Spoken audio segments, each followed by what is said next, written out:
Tom, thanks for joining the conversation. You're working, on DI, which right now it has exploded. The whole universe of especially commercial applications. I mean, what I find most interesting about DI is that right now it's really evolving bottom up. So we're looking at an explosion of commercial applications on top of AI tools and infrastructures. So it would be very nice to hear a little bit of your experience. So right now you're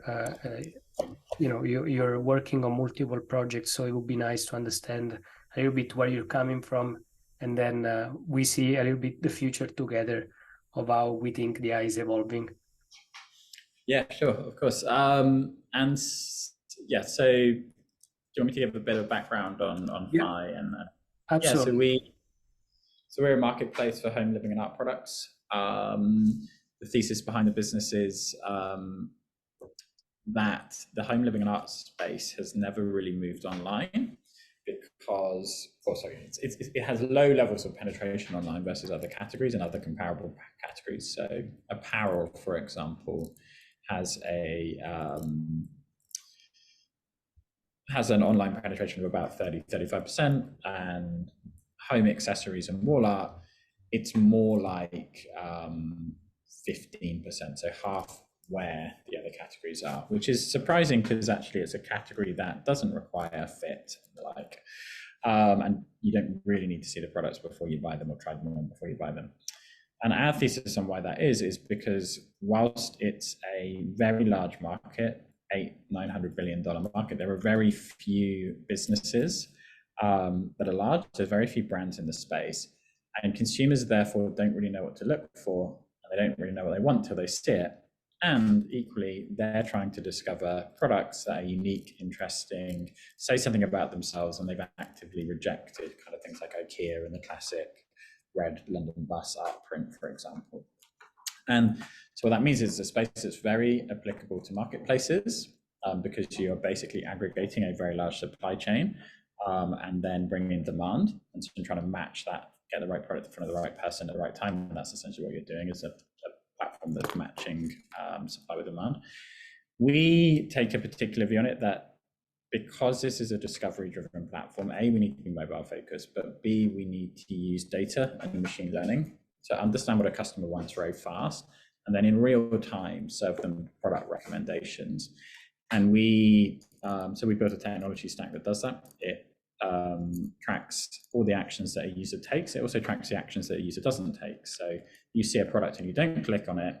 That's almost as interesting as you see a product and you do click on it. It's a kind of passive data point for us. So it's kind of this concept of dark insights that you can take from that kind of data. And click-through rates 3 to 5%. That actually means that the non-click data is 15 to 20 times more. You just get a massively larger amount of data for that. So we built a technology stack that allows us to do that, and we're building a shopping experience that's much more relevant to consumers. So that's always been the thesis for the business. But in early September, we started seeing the emergence of generative AI, and particularly image-driven generative AI. So DALL-E, Midjourney, Stable Diffusion all appeared around that time. And we're a business, we are historically, the first part of the business was actually an art business. So we do print on demand art. So we have about 130,000 art prints on the platform that someone can buy, and you can buy them globally, that we printed in market and then sent to you. So obviously generative AI, where a customer comes onto a platform and writes and tells the platform what they want, and the platform makes it for them, is a potentially very interesting use case and a very obvious mass consumer use case for generative AI. Because at the moment, from what I can see, there's a lot of talk about generative AI in the tech community, and there's some very, very clear and obvious applications of it for work and for improving. For example, we're already using it to write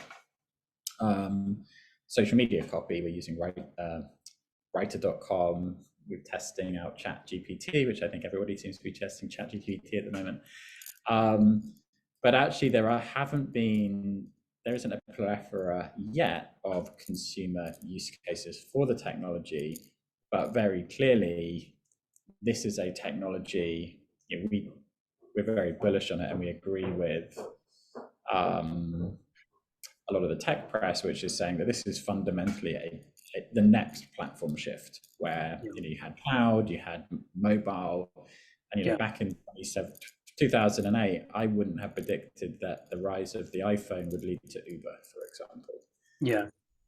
And I agree with you that this is really the next platform, and that it is very hard to predict, because everyone was almost expecting,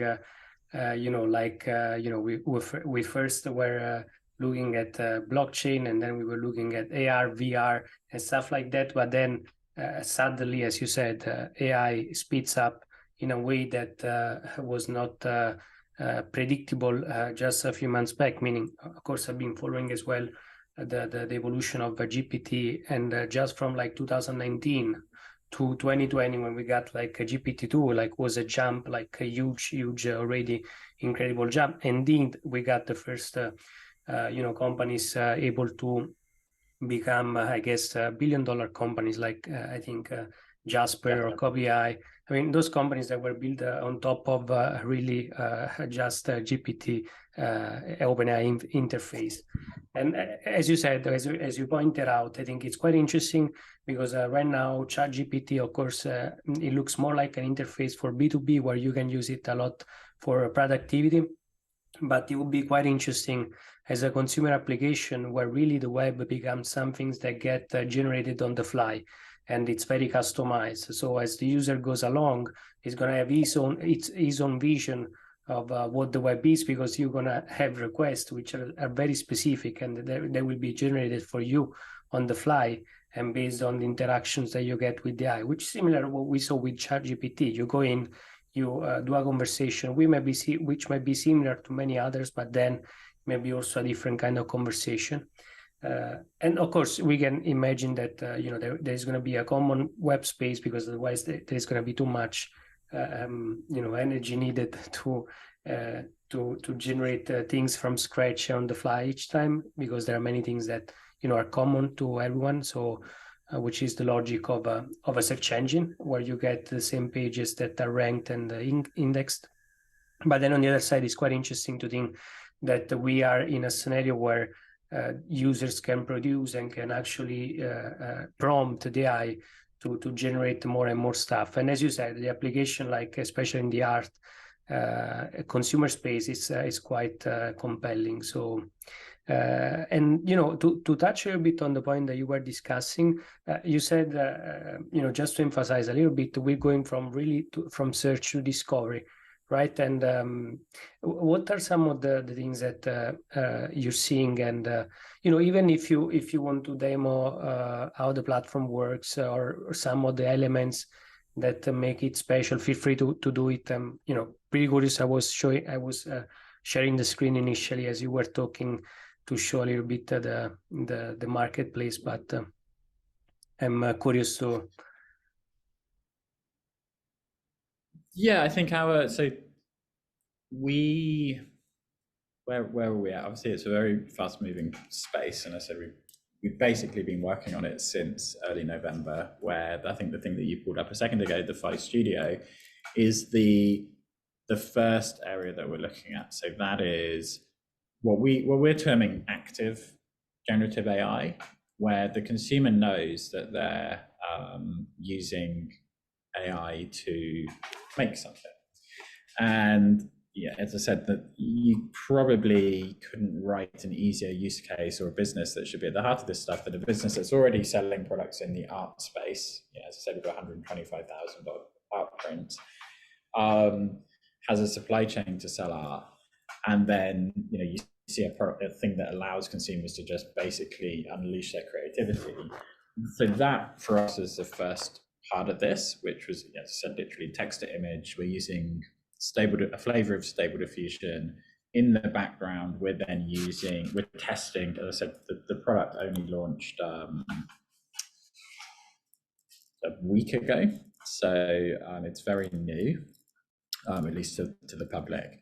And what we're doing in the background is we are tuning people's prompts, because we know one of the challenges at the moment with generative AI and image generative AI is people don't necessarily know what prompts to use. And actually, there's quite a large amount of prompt engineering going on.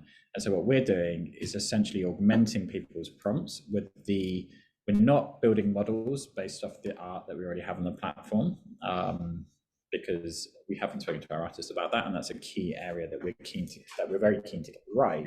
That's quite interesting. Sorry if I stop you there, but I think it's one of the most interesting points, because of course we've been trained also to as well to search things on the web, because in the early days probably was not that intuitive, even like using keywords for search. So it took a little bit of training, and as Google scaled up, I guess it became something like usual for people.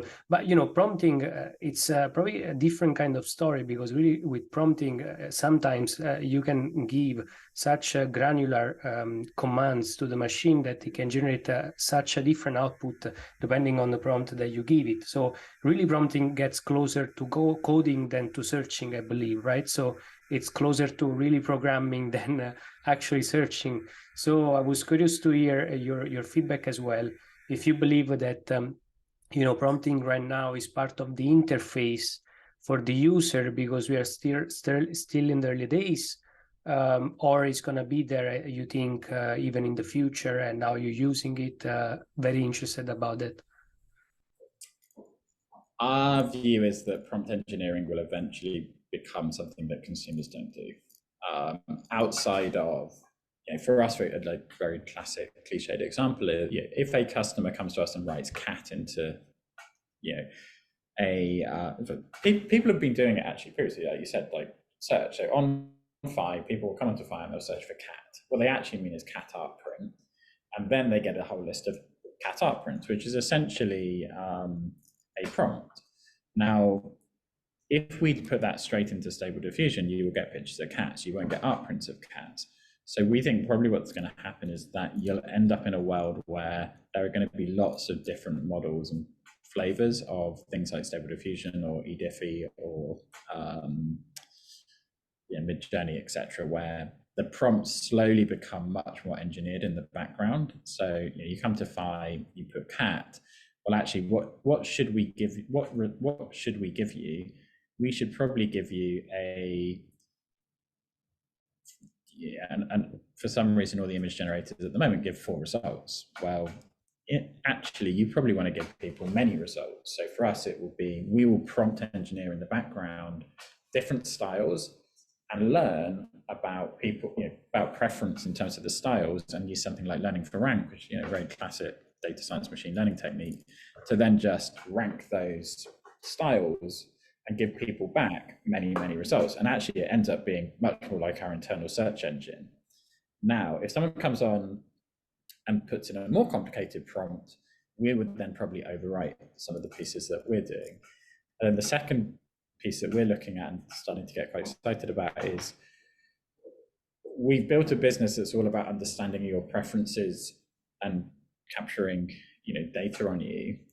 But we can actually use that information to improve the prompts in the background and to improve the learning for rank algorithms that you're seeing anyway from the generative AI. So you can kind of combine classic machine learning techniques and personalization techniques with generative AI, and suddenly you can build a consumer a very, very powerful shopping experience where they're getting unique products that have never been seen before, but that are highly relevant to their personal preferences and their styles. And as I said, we're very much on the start of this journey, but handily our technology stack allows us to do that in near real time, which I think is going to be one of the big challenges in this space, is how do you combine those two things together? Just for some context, I'm sharing the screen. I'm not sure if you can see it. Of course, I'm on the marketplace. Of course, when you, I guess when you turn your ideas into wall arts is your prompting gear. So you just prompt the platform, I guess, and from here is gonna really create art for you on the fly, which is very very cool. And so again, here the prompting can be something very, very simple, like I don't know, like house in I don't know, house in Italy. Let's see. Let's stress test it. Let's see what it does. Very interesting. So it tells you also the style. Oh, very cool. Yep. Yeah. So we're testing that at the moment. Like, so that there's a lot of prompt engineering that then goes into the styles.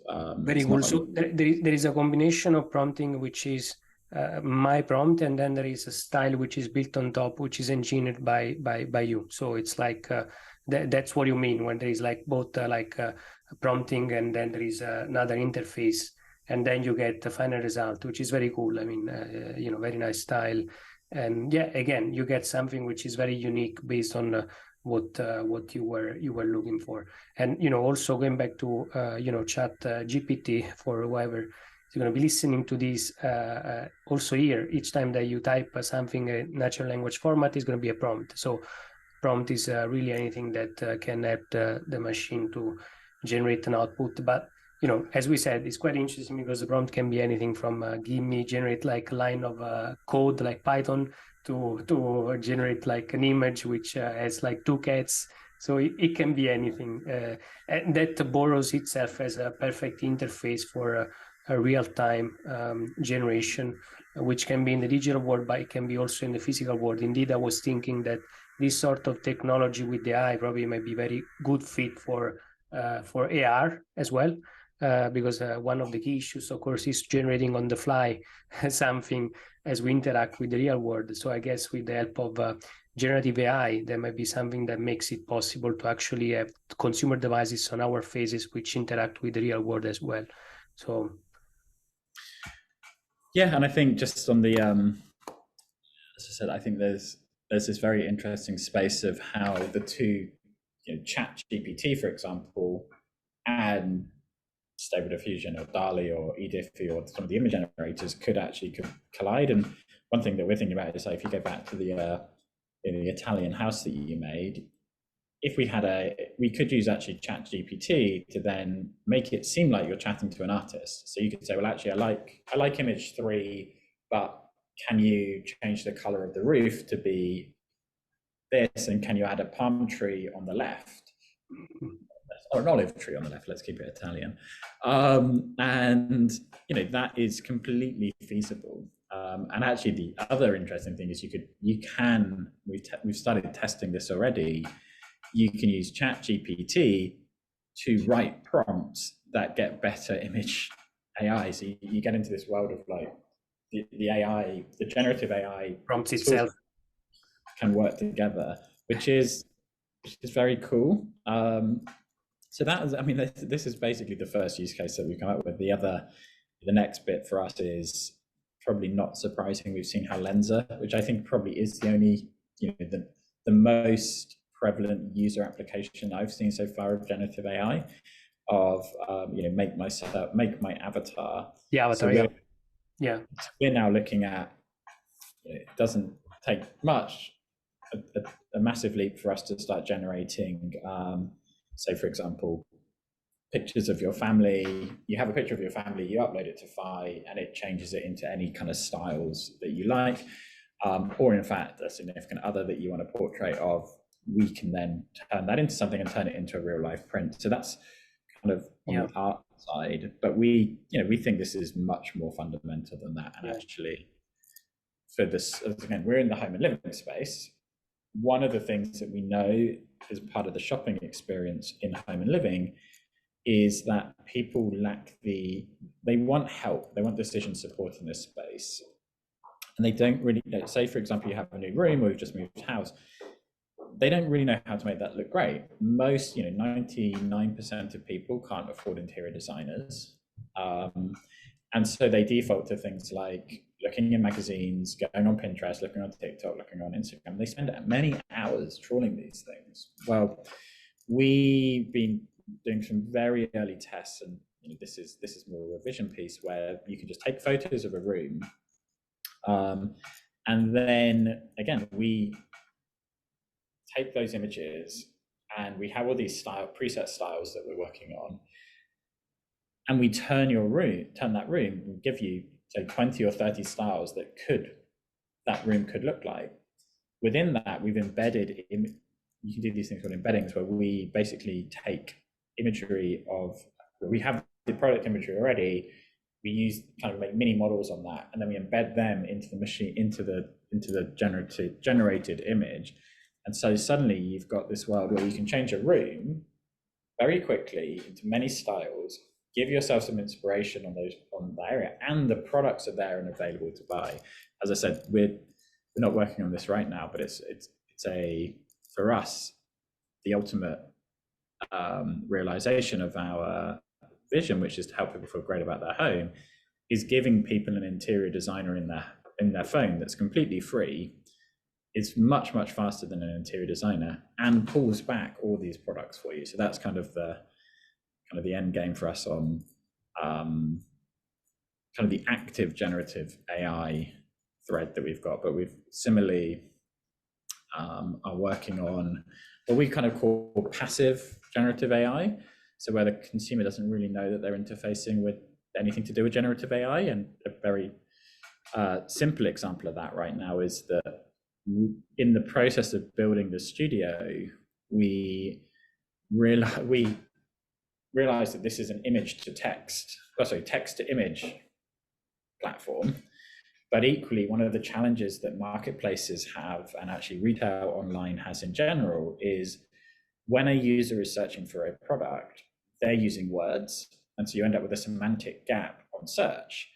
And typically that's bridged through very manual internal processes where you have a human saying what that product is, or a human writing descriptive copy for it.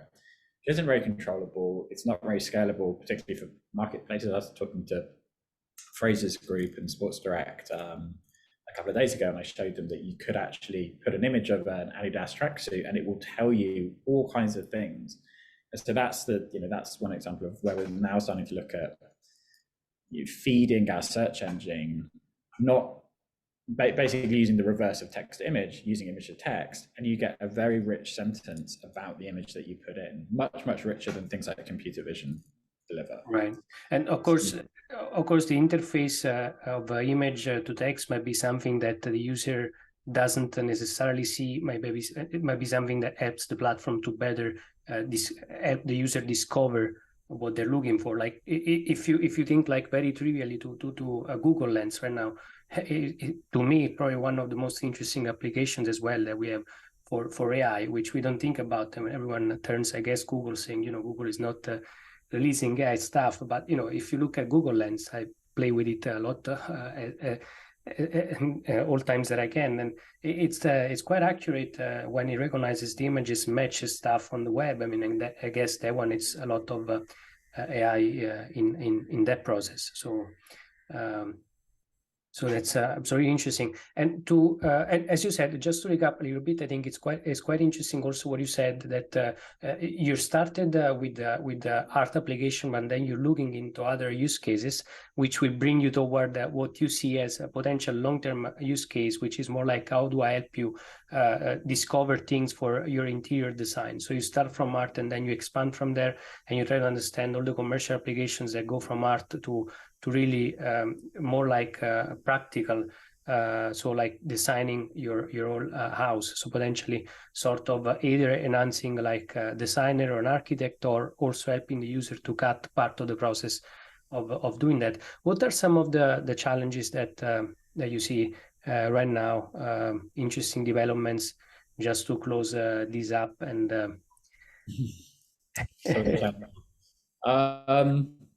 I think the space is moving so fast that part of it is just keeping pace with it. And also quite frankly, there's some interesting legal IP challenges associated with this. As I said, we're not using our artists. We work with 2,500 artists. We're not using that art to model or do anything with generative AI.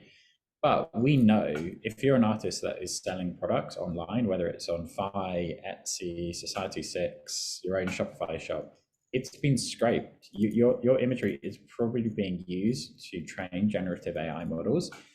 And there's not a huge amount you can do about that right now. Now, people are talking about having the ability to opt images out of generative AI modeling.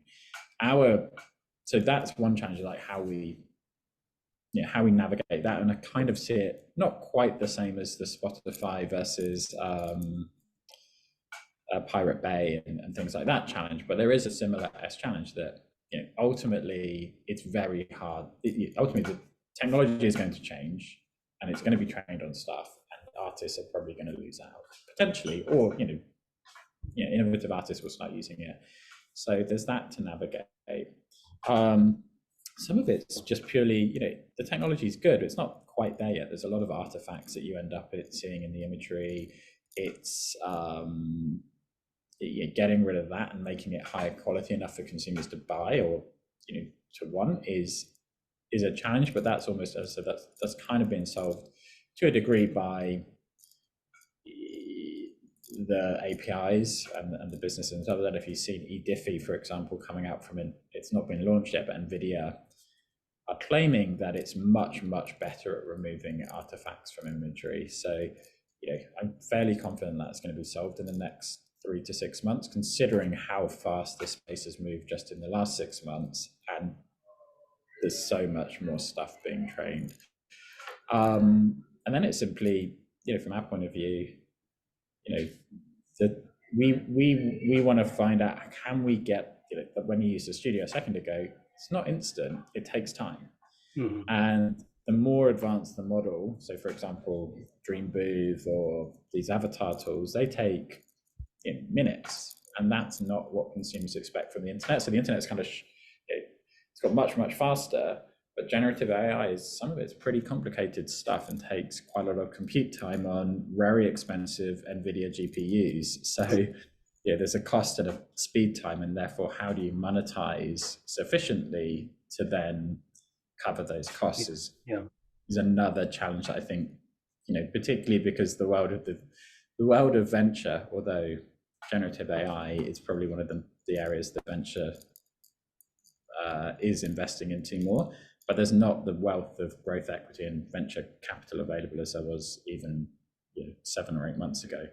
Mm-hmm. There's some of the emerging challenges.